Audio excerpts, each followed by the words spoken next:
before starting my presentation, I'd like to know, hands up please if you are working on access control field, either in smart contract or in any field. 1, 2, 3, 4, 5, 6.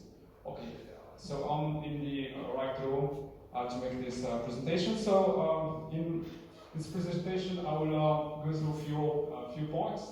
So of course we will have some background, explaining some required concepts. Then we will investigate access control mechanisms that we have in blockchain in general, and we will introduce something interesting, which is policy as code.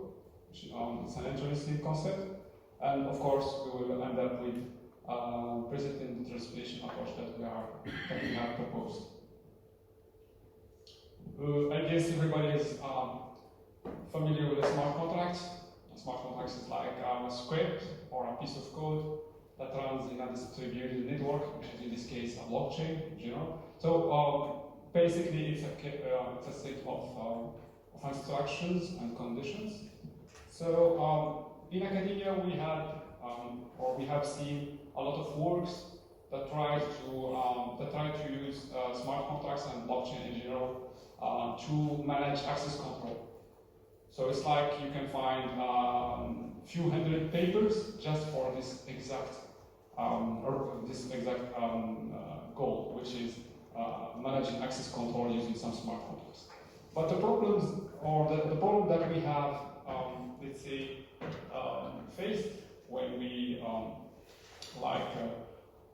browse the academia regarding that exact point, is that we have all the researchers, they are proposing like their own smart contracts for managing the access control. So there is no standardization. So generally they are using some, for example, some Solidity smart contracts, and they are defining their own, let's say, functions or access control mechanisms.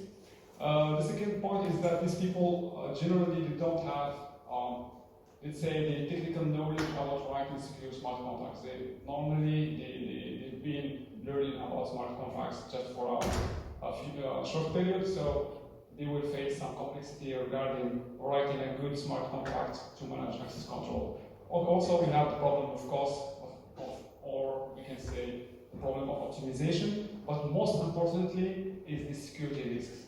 We have done a benchmark of, let's say, the most renowned papers that are working on smart contracts for managing access control, and in all of them, or at least in the majority of this paper, we found some security breaches or problems in this case. So to overcome all these problems and to make it possible to use the smart contracts to manage access control, we asked ourselves why not to use existing well-established systems or languages that are already used to write access control policies. So, for example, if you look around, you will find XSLM, which is a language, or let's say a declarative language that specifies access control policy in an XML5. And we have recently also a new paradigm, which is policy as code. And this paradigm is like trying to write access policies as using a truly complete code. So it's like shifting from a declarative simple XML files into some new language that will define your access policy. And this language for this policy as code is called Alpha, which was proposed by the same entity that proposed earlier the XSML itself. So in our work, we thought about the idea why not to push further this policy as code approach. Is that why not to take any XSML, for example, policy or alpha policy, and to feed it into some black box and get as a result a secure smart contract. So we proposed Transpire, which is called ESAC, which is by the way it's open source. We will see later the repository link. So this ESAC is a transpiler, which means that we take in input a code written, for example, in alpha, we parse it, Then we create some what we call ST, which are trees. We will see them later quickly. Then we generate as output the Solidity smart contract. For those who are not familiar with ST is like let's say an abstraction or a representation of the logic of your code. So in input, if you give me any code in Java, C++, or whatever, I can like represent the logic in your code as a tree.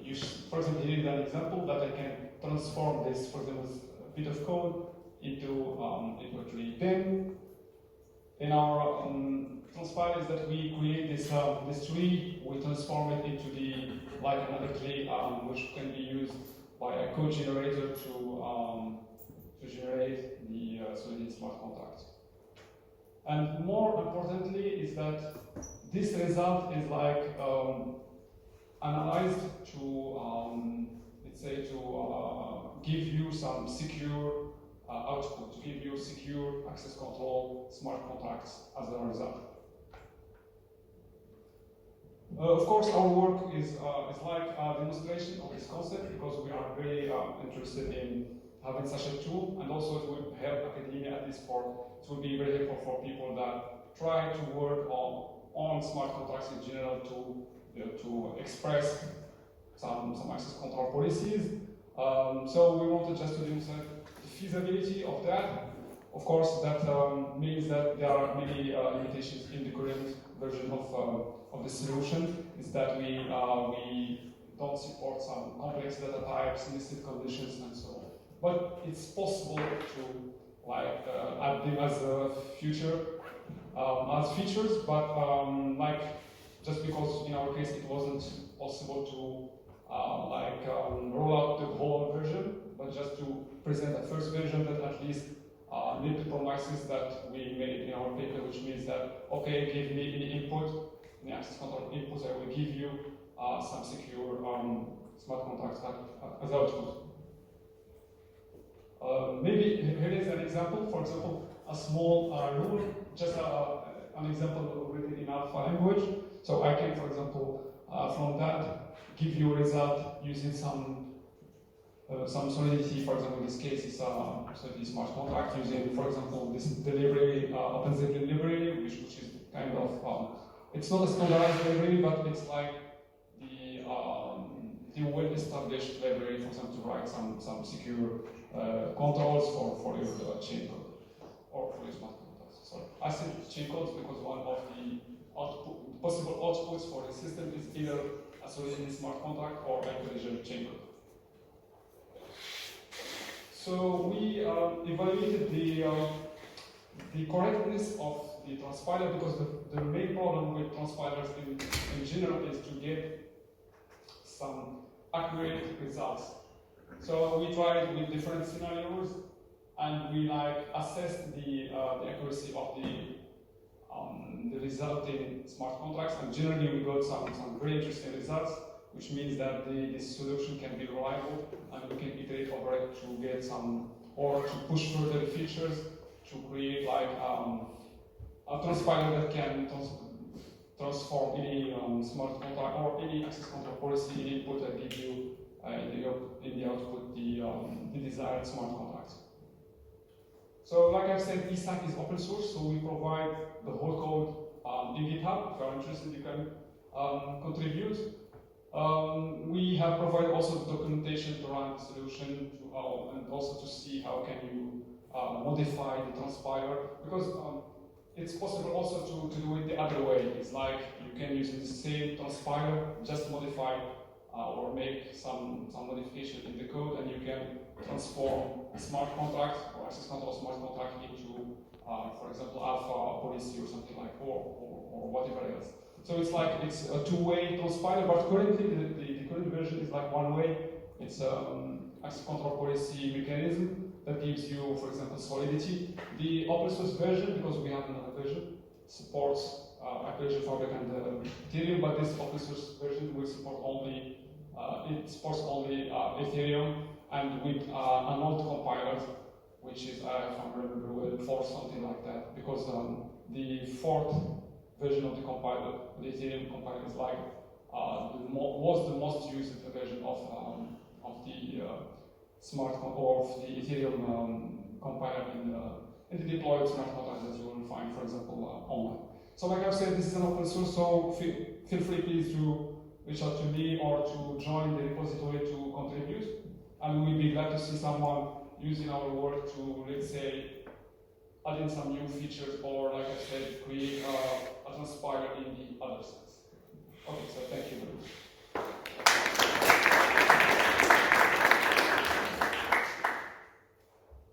So it was so quick. So if you have any questions, please pay in Bitcoin. One question is 1 Bitcoin. Like that, I will not have any questions. So more seriously, any question? I guess a lot of people working on access control, so we should have a question. For sure. I just have one small question. For your code generator, do you write yourself a code generator or do you take something that already exists? For the AST to the Solidity code, for example? Very interesting question. We use Anteala, which is a library that helps you to securely transform an AST to another. But the work is that you need to provide the requirement for this Anteala in order to work. But yeah, we use Anteala library, which is, by the way, a well-established library that has been used by well-known languages or transpilers to make this translation. But it's possible also to do it on your own, but it will be like a risk. Maybe you can write something that is not that secure and it will impact your transpiler. But even in the Solidity one, you need to ensure that the properties for translation are well respected. Yeah, exactly. That's why. Yeah, exactly. That's why we have a specific module for that security analyzer. I didn't dig into that, but this is the role of this specific block. It's like at the end we assess the security and accuracy of that smart contract. Otherwise, we can fill it again to get better. And you maybe also can have an idea, or you get an idea about you can use AI, for example, at that level to, let's say, boost your results. But we didn't do that.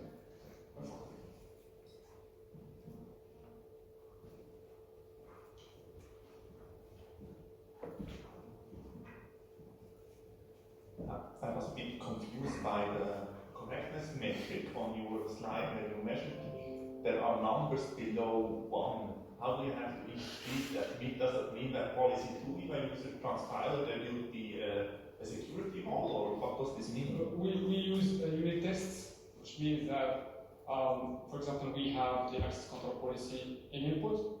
We run for example, some unit test for that case. Then we generate the same unit test for the output that we get from the smart contract. And we compare the results from this unit test for both. That's how we created that, or we computed that accuracy metrics. Okay, but that means you have some difference in behavior between the policy and the generated Solidity code. What do you mean by behavior, just to understand the question?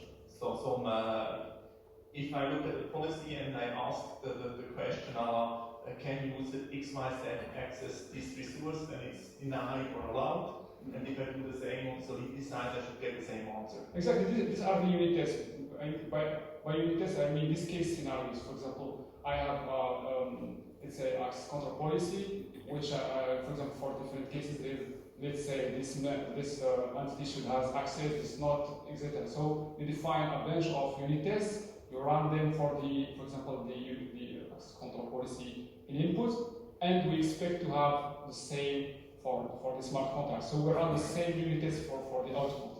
But the problem is that we have defined different, for example, types of access control policy, because you can have a simple one. So for the unit test, it's like they will pass because it's an easy one. But for complex ones, yeah, we got some differences, and this is one of the limitations of the product right now. Okay, thank you. You're welcome. Last question.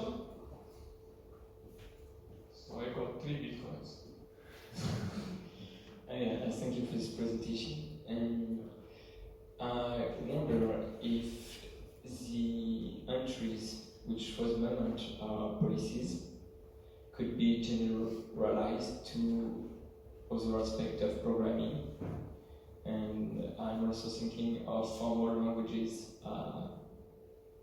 Is there a way where you can imagine replacing your access control policies by a kind of formal language? Yeah, the input that we accept now our access control policies are written in formal languages. But we use if I understood well your question, in our context or right now we use just languages that are used to express access control. Not, for example, using some access control using Java or C++, something like that. We are more oriented to this access control languages and tools. So like we target them. But for your case, it's possible, but now it's not supported. It would be something interesting to have, but it's like we will border the scope, which wasn't the case. Because like I said, the idea here is just to demonstrate the feasibility, and anyone can fork the project and add new features. Is your question good? Yes. Thank you very much. You're welcome. Thank you very much.